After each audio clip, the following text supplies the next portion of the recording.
Buenas tardes amigos, un abrazo, feliz día de gracias a los que lo celebran, tanto aquí en Estados Unidos como en el resto de Hispanoamérica, especialmente en la República Dominicana.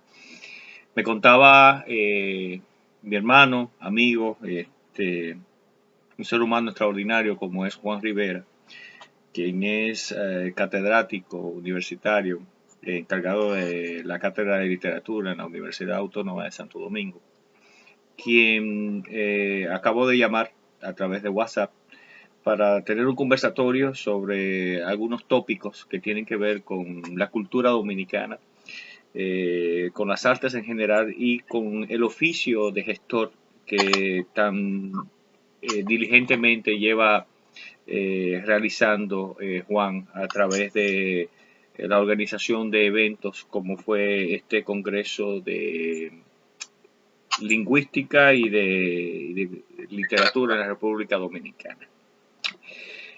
Buenas tardes, Juan, ¿cómo estás? ¿Cómo te encuentras? Buenas tardes, querido hermano Jimmy.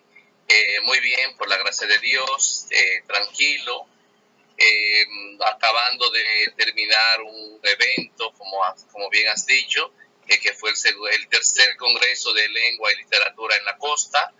Y ahora, bueno, metiéndonos en un nuevo proyecto que en este caso es la representación escénica de Tartufo, que es un nuevo proyecto académico en el cual estamos tratando de incursionar como forma de seguir avanzando en el campo de no solamente de la literatura, del teatro, sino en el sentido general de la cultura en República Dominicana, especialmente en las provincias y en los centros regionales de la Universidad Autónoma de Santo Domingo.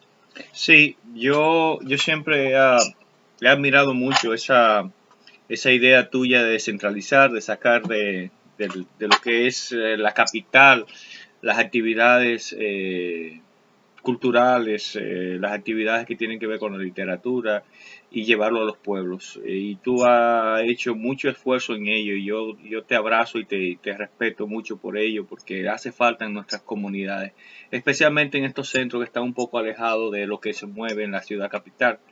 La capital concentra muchas de las cosas buenas que se dan en el país y generalmente se queda muy poco para las provincias. Cuéntame, tú tienes un proyecto ahora mismo de una representación de la obra Tartufo, creo que en las universidades. Cuéntame cuál es el proyecto, en qué consiste, qué es lo que estás haciendo. Resulta que estando en mi estadía en Sevilla, trabajando en mi tesis doctoral, se nos ocurrió con un alumno exactamente del centro, como forma de abrir el semestre, montar una obra que tuviese un contenido académico, si una obra vinculada a la literatura universal que se prestara para un escenario académico, pero llevar al teatro. En principio pensábamos en Fuenteovejuna, de Lope de Vega, pero resulta que el montaje iba a resultar un poco difícil, sobre todo por lo que implicaba con la cantidad de personajes, la escenografía y todo esto, lo que implica el montaje de una obra, de un espacio académico universitario, cuando realmente uno sabe de antemano que que no disponemos de muchos recursos. Entonces aceptamos la propuesta viene de un alumno, Ariel Martínez, un estudiante de la carrera de Filosofía y Letras en el CURNA, en Agua, de entonces montar una obra que fuese más fácil en su accionar. Y Sí, entonces ahí fue cuando pensamos en Tartufo, que dicho sea de paso, es uno de los comediógrafos franceses del siglo XVII más conocido y con mayor reputación. Bueno, elegimos una directora escénica, que es una actriz que estuvo viviendo muchos años en Estados Unidos, en Nueva York, Paula Crequec.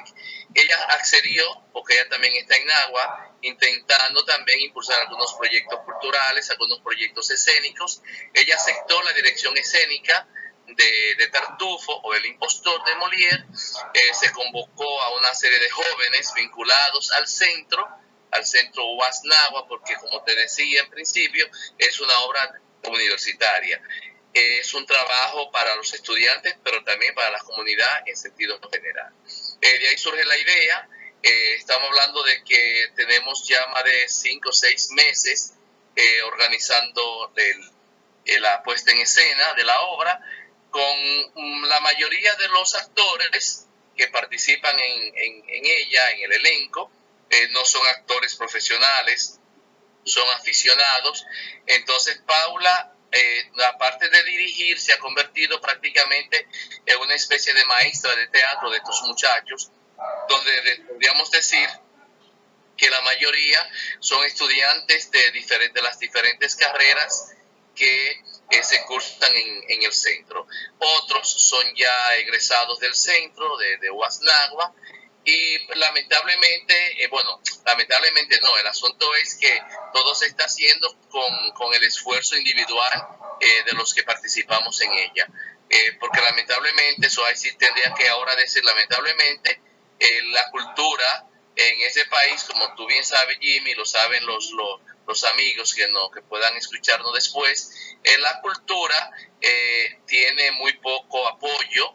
Es un acto de más bien voluntario, es un acto voluntario y de valentía a la vez, porque lo que se hace con el esfuerzo de las personas que nos involucramos, porque creemos en este tipo de cosas. Sí, es lamentable lo que tocas. Yo no se me había ocurrido tocar ese tema porque tantas veces que hemos hablado sobre el mismo que resulta ya llover sobre mojado en algunas áreas. Por ejemplo, anteriormente, no recuerdo exactamente, tocábamos el tema de estas actividades que se dan una detrás de la otra sobre un mismo tema y que no hay como una coordinación para lograr el efecto contundente necesario que se pretende lograr con ciertas actividades. Hablábamos, por ejemplo, el caso de que en este mes ya se han celebrado 3 congresos de poesía, ¿no? En la República Dominicana, ¿no? Congresos, festivales. 3 festivales, ¿no? De poesía, que es muy bueno. Yo lo aplaudo, yo lo abrazo, yo lo amo, yo lo recibo con mucho calor, pero me hubiese gustado de que se hubiesen hecho coordinadamente entre una institución, un grupo y el otro, y que estas cosas se hubiesen desplazado en el tiempo con ciertos espacios entre uno y el otro para que haya esta movilidad, ¿no? Esta oportunidad de participación de la gente en cada una de estas actividades. Eso es lo que yo pienso, pero bienvenido sea lo que se está haciendo en esa área. Yo tengo mucho respeto, cariño por la gente que está haciendo este tipo de cosas. No sé qué tú piensas al respecto sobre lo que estaba contando del espacio-tiempo que hay entre un evento y el otro. Bueno, primero vamos a concluir con el tema del montaje. Okay. Creo que cada centro universitario deberá tener una propuesta. Señores, parece que alguien está llamando a Juan. Parece que alguien te está llamando, ¿verdad? Sí, parece que sí, pero nada. Esperemos que no se haya más interrupciones. Ok. ¿Te parece si seguimos? Sí, absolutamente. Continuamos.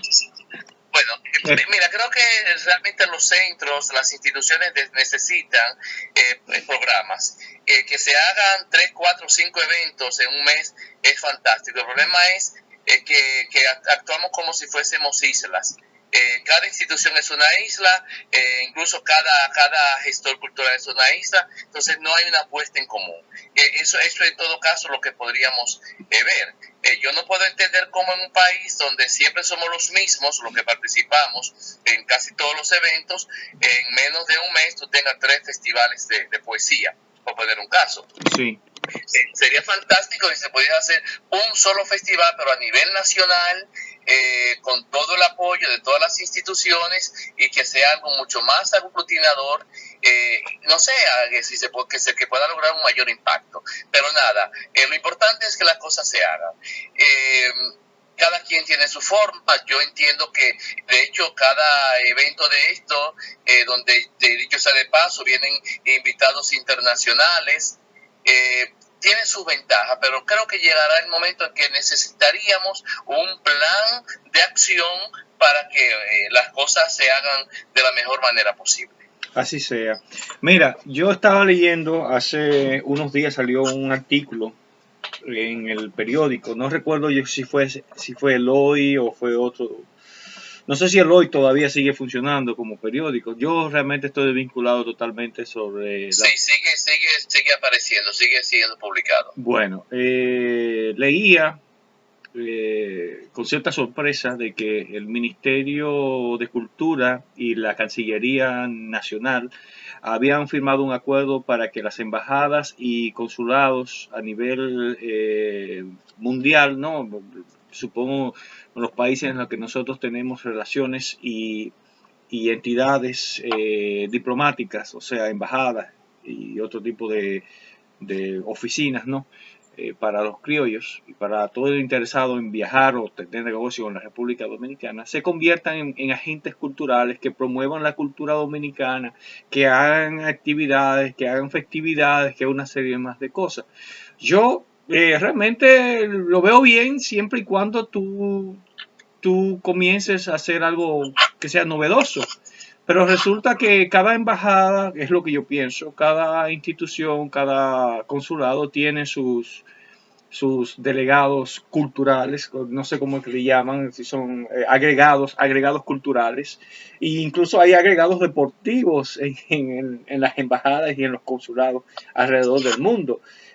Yo veo como que es una, no sé, como una distorsión un poco extraña. No sé qué es lo que pretenden con este acuerdo, porque realmente el acuerdo para mí se hace innecesario desde el punto de vista de lo que establecen mismo, de lo que se establece en una embajada, de lo que hay allí.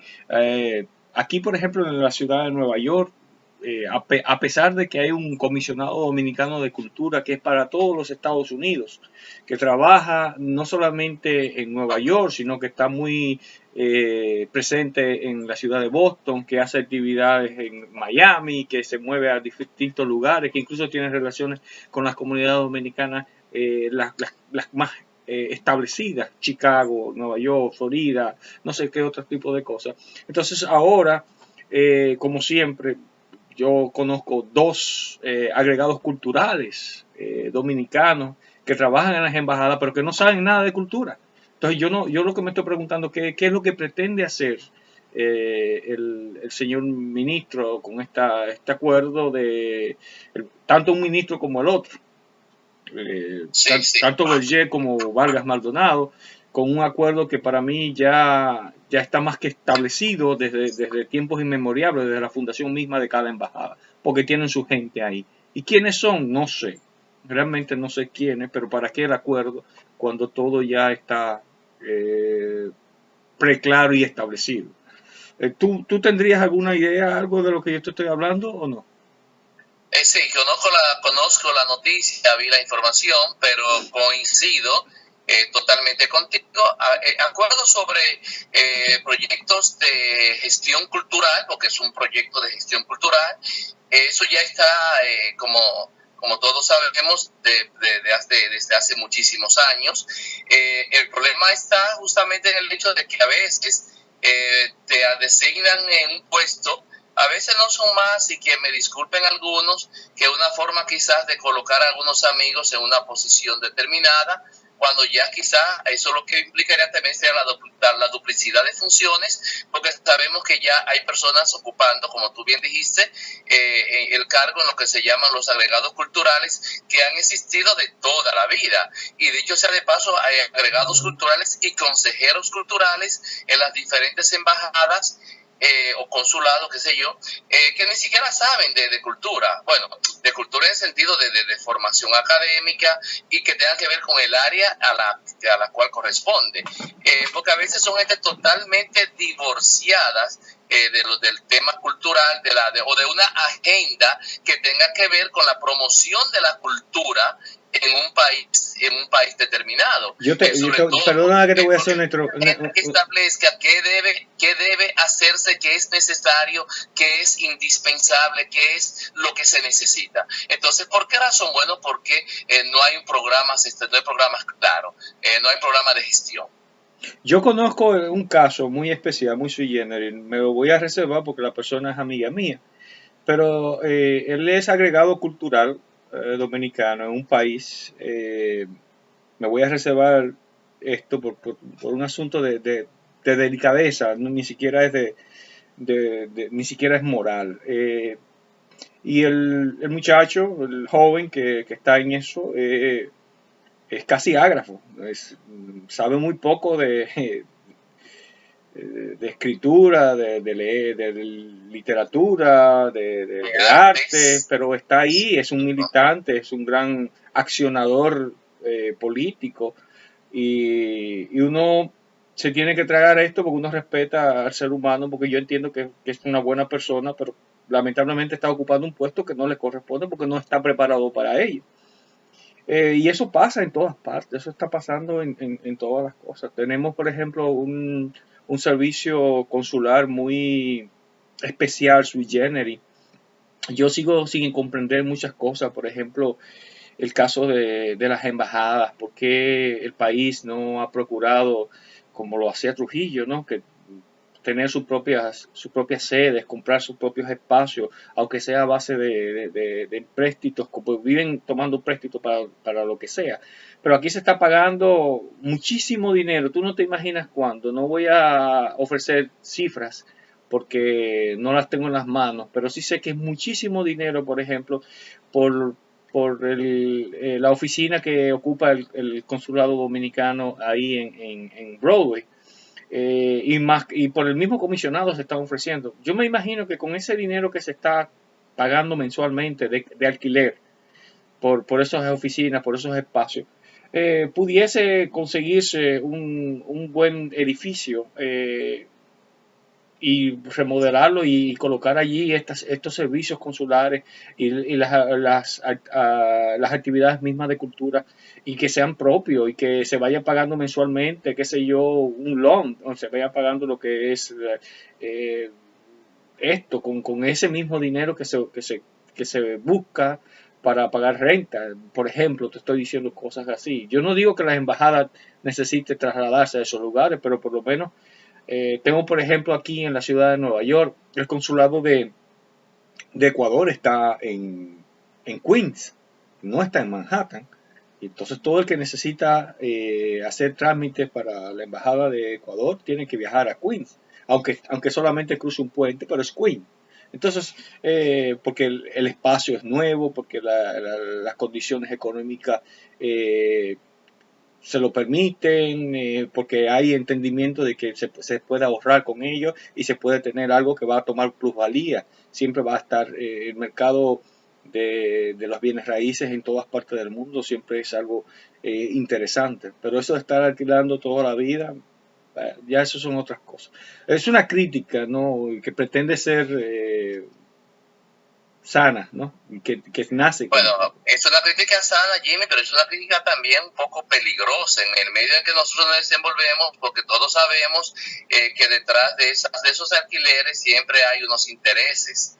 Y eso es un peligro en este país hablar de eso, porque hay muchos sectores que se benefician de los alquileres, se benefician de muchas cosas que tú y yo entendemos que no tienen mucho sentido. Por ejemplo, sería bueno que en un momento, en otro momento tú puedas, por ejemplo, preguntarle a un economista o a un sociólogo por qué razón el Estado Dominicano, que yo no lo podría afirmar en un 100%, tiene, por ejemplo, el puente flotante de la zona colonial que une la ciudad colonial con Villa Duarte está alquilado. Yo eso no lo sabía. Eso son cosas de muchos años.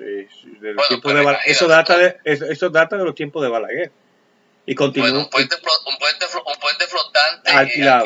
Pero yo prefiero que agotemos más el tiempo hablando, por ejemplo, de cómo en este país personas que están supuestamente vinculadas a la cultura, a la educación, a veces ocupan funciones, y estamos hablando de la Universidad Autónoma de Santo Domingo y del Ministerio de Cultura o del Ministerio de Educación, que es con lo que yo tengo un mayor conocimiento. Por ejemplo, tú tienes, por ejemplo, puede un caso, los llamados directores provinciales de cultura, que la mayoría de ellos son desconocidos, y son desconocidos porque tú no ves ninguna propuesta de trabajo que sea interesante, excepto algunas ciudades. Y te puedo poner un caso, por ejemplo, me consta del trabajo que se hace a través de la Dirección General de la Dirección Provincial de Cultura, por ejemplo, que hace Máximo Vega en Santiago. Pero mira, yo te voy a contar una anécdota propia. Entonces, por ejemplo, y eso mismo pasa cuando nosotros tenemos en los centros regionales de la universidad, tenemos, por ejemplo, como directores en el área de director o encargado de extensión, gente que no son extensionistas. Entonces, esas son las contradicciones. Pero hay muchas contradicciones. Mira. ¿Cuánto vamos a seguir en un mundo de contradicciones de gente que está ocupando cargos sin saber de qué trata el cargo mismo? Yo te voy a contar dos cosas rápidamente. Voy a tratar. Lo primero es que leía un artículo o veía una entrevista. No recuerdo exactamente si fue un artículo o una entrevista donde un sociólogo español criticaba la educación española, que es totalmente aplicable a lo que está ocurriendo en la República Dominicana. En el mejor de los casos. En el mejor de los casos. Oye esto. Él decía, tenemos estudiantes del siglo XXI. Un sistema educativo pensado para el siglo XX y unos profesores del siglo XIX. Estaba hablando de España. En la República Dominicana ocurre prácticamente igual, sobre todo en los lugares más apartados del país. Hay gente muy preparada, incluyéndote a ti, en el país, pero en sentido general esto es lo que está pasando. No solamente en las instituciones educativas, sino en las instituciones que las rigen, que rigen la educación, tanto a nivel básico como a nivel universitario. Hay un gran desfase en todo lo que está ocurriendo en la República Dominicana, y esto es solo un nicho de ello. El otro caso es que una vez, cuando yo era delegado provincial de cultura, que lo fui en el 1999 en la provincia de Valverde, yo, luego de varios meses de trabajar y hacer actividades y organizar cosas sin ningún presupuesto, sin ningún dinero extra más que mi salario, ganaba 6,000 pesos dominicanos, de los cuales tomaba 3,000 pesos dominicanos en aquel entonces para hacer actividades. O sea, de mi salario solamente consumía 3,000 pesos. Los otros era para hacer actividades. Le llevé a un señor que estaba encargado de lo que era en aquel entonces ¿cómo se llama? El Consejo Presidencial de Cultura. En ese entonces lo estaba manejando el señor Claudio Cayo Espinal, que hoy es viceministro de Descentralización y no sé qué otro cargo tiene más del Ministerio de Cultura. Yo le llevé un informe y duré 1 hora en la puerta de su despacho esperando que me recibiese para ver si yo podía conseguir algún recurso más para las actividades, porque no podía seguir. Apenas ganaba 6,000 pesos y destinaba 3,000 a hacer actividades propias, festivales, exhibiciones de pintura y una serie más de cosas. Y cuando me recibió por 5 minutos, que fue lo que me dio, me dijo, ¿y quién tú eres? Yo le dije, bueno, yo soy el delegado de cultura de Valverde. Y él dice, ok, ¿y qué es eso? Digo yo, bueno, este es el informe de todo lo que hemos hecho hasta ahora. Ah, pero tú estás trabajando. Así me dijo Cayo Claudio Espinal. Y yo lo tomé como un insulto, porque yo no me formé ahorita O sea, yo estoy en el área cultural haciendo cosas desde que tenía 13 años. Yo comencé en 80 y algo, 89, hasta esta edad que tengo, son 42 años que tengo, casi 43.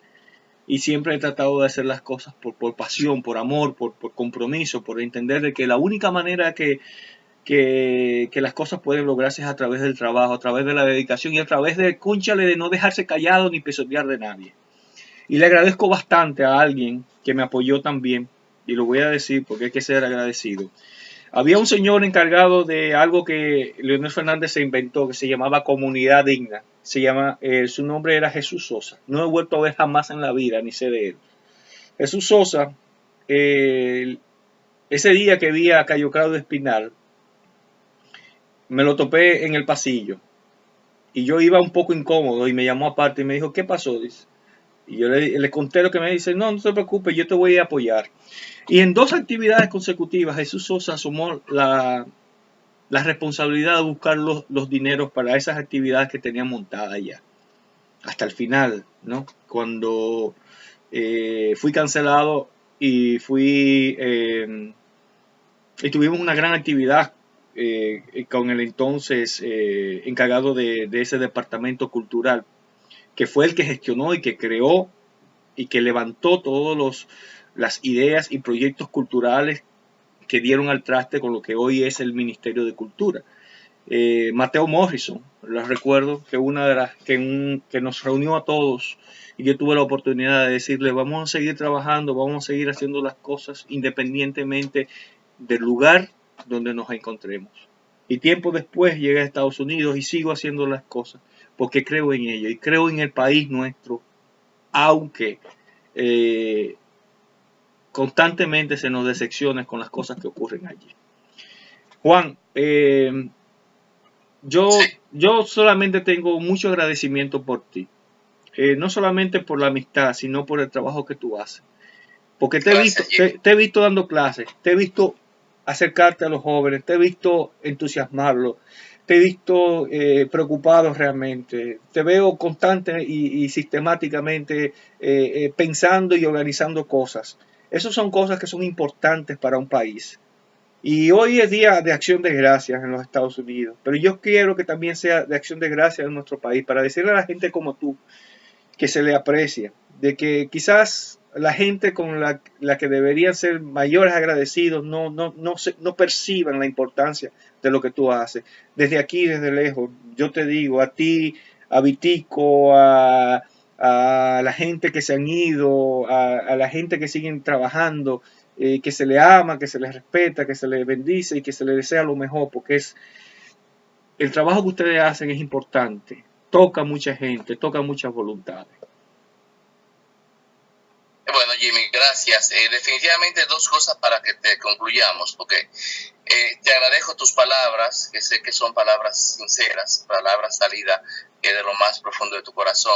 Pero también quiero aprovechar este espacio, porque sé que mucha gente te sigue, para agradecer a todos los amigos que nos apoyaron en el 3er Congreso de Lengua y Literatura en la Costa, celebrado en Puerto Plata, en los días 10 y 11 de noviembre. Que fue un éxito, mucha gente. Fue un evento a casa llena, sobre todo por el apoyo de la prensa de Puerto Plata, de la dirección del Centro Regional de Puerto Plata, el Centro UAS Puerto Plata, sobre todo los profesores, los estudiantes y sobre todo los profesores de la Escuela de Letras, el señor decano de mi facultad, Ramón Rodríguez Espinal, mi directora, pero sobre todo los profesores de los demás centros que se desplazaron desde Santiago, San Francisco de Macorís, a apoyar este evento, que fue realmente una experiencia maravillosa, y sobre todo porque estuvo dedicado a una persona, a un escritor, a un maestro que también está haciendo mucho por la cultura y por la literatura dominicana, que es el maestro Nanche Valier. Este último proyecto, que es la puesta en escena de Tartufo, no es más que un intento, porque yo